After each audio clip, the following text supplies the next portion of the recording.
Tom King has been bringing us an incredible story within Batman Rebirth, which has led to what is going on right now, which is Batman dating Catwoman, and they're getting married.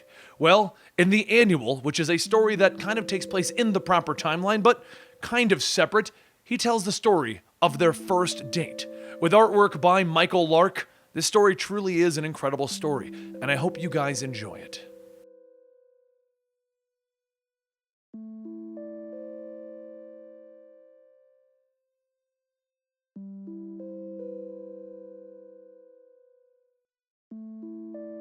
Near the beginning, a woman lowered herself into the Batcave.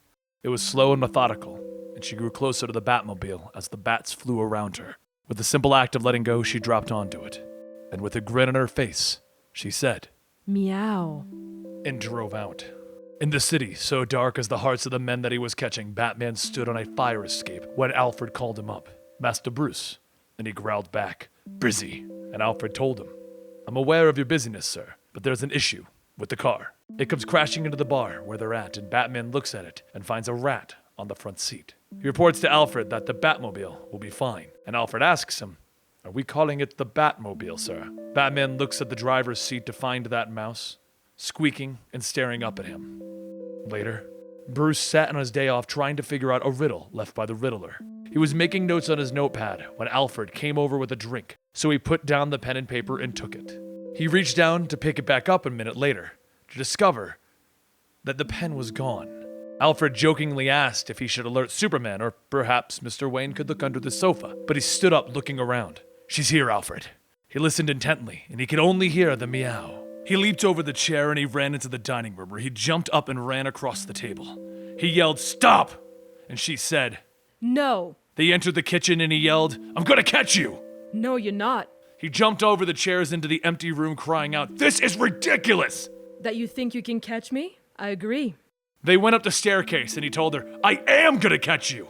"No, you're not." They made it to the second story and she explained, "I wanted to tell you. I wanted to be nice after what happened to the car, so I called the cops on myself before breaking in, which I think is very generous." She sprinted for the window, leaping out. "The police should be here, and they should be so surprised to see me going out the window and you following. Bruce Wayne." Realizing that he just chased her without his costume, he stopped, letting her leap out the window, yelling out, "Bye-bye, Bat, and thanks for the pen." Bruce stood there, wanting to chase after her, but knowing he couldn't. He shut the window and he turned around, where he found another mouse squeaking away. Later, more time passed and Batman returned to the Batcave due to the alarms going off. One set up specifically to alert him of Catwoman. He set up 5, she only found 4. He walked upstairs and Alfred called out that if she leaves another mouse, tell her to leave some money for some food for the thing. It's only proper. He walked into one of the rooms where Catwoman was messing with a safe, telling her that she's trapped. She told him that the safe behind the 5th alarm only had jewels in it. So, what's in this one? After opening it up, she pulled out a single pearl and asked him, "Why?" Standing in front of a painting of his parents, Batman told her, "It was my mother's. She died." "I know." Everyone knows. "Yes, everyone knows, but I know." You shouldn't be here. "My mother left, and growing up in Gotham, I was a stray.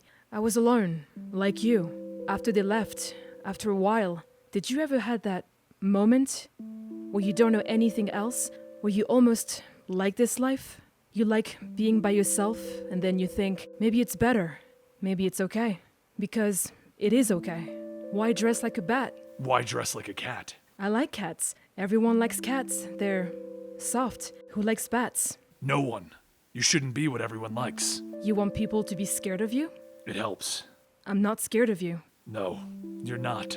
And with that, she leaned in for a kiss, but before she could embrace him, she pulled back and began to fiddle with his belts. Batman told her that she shouldn't do that, but he didn't stop her. And then a smoke bomb went off and she ran into the distraction that she had created. He called out to Alfred asking if the alarms are going off, if anything is happening. But Alfred told him that all of the locks failed, and that Batman sees the mouse that she left. Later, she tried to enter again, but this time, Batman found her on the roof of the building, and he wanted to ask the one question. Why? And as she runs at him, "Because I'm making you better, or you're going to die." she jumps over, grabbing his chin. "You've mastered just about anything you can master, but under it all, you're still a poor little rich boy in the house on the hill." She runs off the roof as he yells, chasing her. "You don't know me!" And she tells him, And you don't know me. "Why do you care if I live or die?" Do you care if I live or die? "That's different. We're different." No, Bat. That's just it. Under it all, we're the same. And in the darkness, she vanishes. Batman stands there in the rain, looking around, calling out, "Cat! Cat! Cat!" And then he sees a mouse on his shoulder. Later that night, as she entered her apartment and took off her mask, Batman was standing in the shadows. "Squeak. Your mice left droppings. Those droppings had lead in them, which traced it back to the lead used in this apartment." She put her head in her hands. Mouse poo. But it doesn't take 4 mice to leave poo. You've known since the beginning, haven't you? Why did you keep letting me enter? "Because sometimes I like being alone, and then I hate everything because I like it. I saw you. I see you." He lowered his cowl and he stepped forward, and she asked him. You wanna help me? And he told her as he took her in his arms, "I don't want to help you." And he embraced, getting the kiss that she teased him with earlier. But let me ask you, what if this was the end? What if Batman and Catwoman decided that enough was enough and they got to live their lives together without the threat of death, destruction, or the end of the world? Well, later on in their lives, when they were pushing their older years, they sat in the doctor's office, happy, because they were together their entire lives. And they still debated how they first met. Was it on the boat, or was it in the street? Something that they could never resolve. And sadly, this was the beginning of the end, as the doctor informed them. The results weren't good. As they left a doctor's office, Bruce Wayne was using his cane, and they discussed the tricks that Bruce used to train his memory. Why his version of how they met is the true version. But as he went into the story, Selina began to cry from the news that they had just received. She told Bruce that she was okay, and he held her before they continued their walk. The news from the doctor wasn't good. Later that evening, Helena, the new Batwoman, was there with her mother, explaining that they tried magic, but Zatanna said that there was no fix. Everyone has a time, and as Zatanna said, it's finally Batman's time. The bat signal blared in the background, and Helena told her mother that she had to go. That's when Selina was left alone with her thoughts. Later in bed, Bruce stood by the mirror looking at the paunch that he had developed over the years. Somewhere, out in another world where I stayed the Batman, I never got sick, I never got old, and I never got married. Selina told him to not forget the light as he came to bed. But he continued, "After we're done here, I want you to find Barry. I want him to find you another Earth. Bring that guy over to watch over you. I want you to be happy." Selina lay with her head on her husband's chest as she said, Bat, "Yes, Cat? you forgot the light. Yeah, I'll get it in a second. Just give me a second." Time passed and the condition got worse until his final days. Surrounded by his friends and his family, Bruce Wayne was allowed to pass on, after living a long life with the love that he was meant to be with. Her final words to him being, I love you. and she walked into the Batcave and took a seat in the Batmobile, remembering the first time that they had met. A kitten was sitting in the passenger seat and it had a note attached to it. She picked it up, and she read that note. "I love you too, Cat. From the first kiss to the last."